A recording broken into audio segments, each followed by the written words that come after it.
নমস্কার, মায়ের রান্নাঘরে সবাইকে স্বাগত। আজ আমি রান্না করব নারকেল দিয়ে কচুর সম্পূর্ণ নিরামিষ তরকারি। প্রথমে কচু এবং নারকেল ছোট ছোট করে কেটে নিলাম, সঙ্গে আলু দিলাম। রান্না করার জন্য প্রথমে একটা মশলা তৈরি করে নিচ্ছি।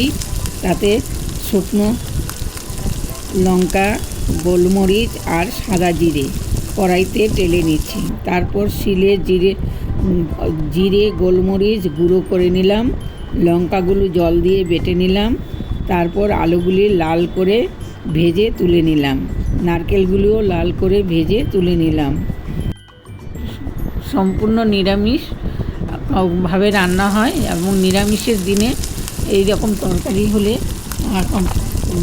গরম ভাতে দারুণ লাগবে এবং রুটি দিয়েও খাওয়া যেতে পারে।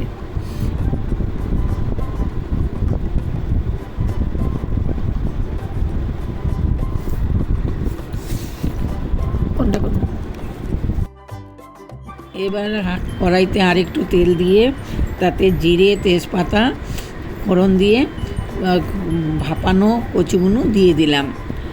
একটু ভাজা ভাজা হলে তার মধ্যে মশলা কষিয়ে নেব।